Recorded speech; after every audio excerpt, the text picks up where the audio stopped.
Mile भूरी होती है। यही जड़ दवान इस्तेमाल होती है। काटने पर अंदर चमकदार जर्द या नारंगी होती है और मखसूस दायरवी रगें होती हैं। आप अगर गौर करें तो इसके अतराफ में पूरे उसके अंदर इस तरह से दायरे नजर आ रहे हैं, कभी सियाह दायरे, कभी जर्द दायरे। हर रेवन चीनी में इसी तरह आपको दायरवी निशान मिलते हैं। मजा पहले कसेला और फिर तल्ख कड़वा हो जाता है और बू तेज होती है, ना खुशगवार बू होती है। चबाने से थूक का रंग जर्द हो जाता है। यह आपको ताजा जड़ नजर आ रही है जो अभी काटी नहीं गई है। इसका तना सब्जी या सुर्खी माइल होता है, सीधा 1.5 से 2 मीटर ऊंचा उगता है। तने की साख चिकनी, नरम और हमवार होती है। यहाँ आप करीब से देख सकते हैं उसका तना। पत्ते बहुत बड़े बड़े होते हैं, 30 से 70 सेंटीमीटर हथेली नुमा पत्ते होते हैं। आप यहाँ पर देख रहे बड़े बड़े पत्ते नजर आ रहे हैं आपको। पत्ते कई हिस्सों में बटे, नोकीले, ऊपर से खुरदुरे और नीचे हमवार चिकने होते हैं। ये आपको और करीब से बिल्कुल ताजा अभी नया उगने वाला पौधा है ये रेवन चीनी का, लेकिन पत्ते आप देख सकते हैं कितने बड़े बड़े हो गए हैं। ये उसकी बालाई सतह गहरी सब्ज हो जाती है।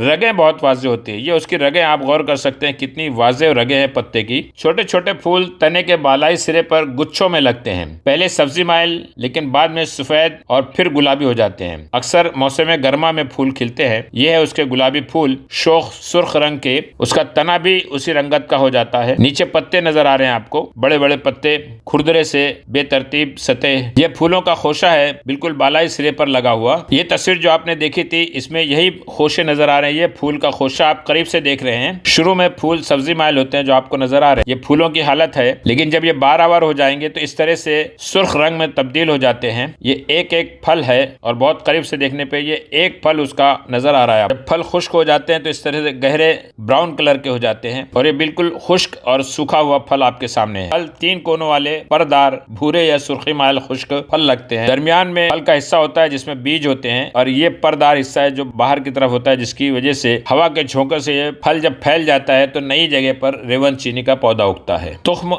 हर फल में 1 सेंटीमीटर से छोटा तिकोना भूरा एक ही बीज होता है। इंडो पाक में भी एक रेवंद पाई जाती है जिसे रेवंद हिंदी कहते हैं। दोनों रेवंद की जाहिरी शक्ल और अफाल में भी फर्क है। ये एक टेबल आपके सामने है जिसमें रेवंद हिंदी है और दूसरी तरफ रेवंद चीनी है। हर तरह का जो फर्क है दोनों में बताया गया है। बहरहाल रेवंद हिंदी से ज्यादा फायदेमंद, अफाल में भी तेज रेवंद चीनी है। ये उसके तिब्बी खुसूसियात जो दोनों में फर्क है, रेवंद हिंदी में, रेवंद चीनी में कौन कौन से अफाल पाए जाते हैं, कौन कौन से फाइटोकेमिकल्स हैं, दोनों में वो भी दिए गए। ये नबाताती खाका है आपका सामने। कटी फटी बड़ी सी पत्तियां होती हैं, खोशों में फूल लगते हैं और जड़ इस तरह से शाखों में और टुकड़ों में गिरहदार होती है। यहाँ पर उसका एक फल बताया गया है। इस्तेमाल होने वाले अज्जा, रेवन चीनी में जड़ ही इस्तेमाल होती है, बाकी फूल पत्ते इस्तेमाल नहीं होते। बाजार में इसी शक्ल सूरत में आपको दस्तयाब मिल जाएगी रेवन चीनी। इंडो पाक में रेवन चीनी नहीं मिलती, बल्कि हिमालय या कश्मीर जैसे इलाकों में रेवन हिंदी उगती है, लेकिन असल जो है चीन में पाई जाती है। कुदरती तौर से तिब्बत, वियतनाम, मंगोलिया और चीन के इलाकों में पाई जाती है। पूरे इलाकों में आपको रेवन चीनी मिल जाएगी और रेवन हिंदी जो है वो भारत में कश्मीर के इलाके में या बालाई इलाके में मिलती है। ये थी रेवन चीनी के ताल्लुक से मालूमात। अगर वीडियो अपलोड करने के बाद कोई तब्दीली की गई या इस्लाह की गई तो आपको पिन कमेंट में बता दिया जाएगा।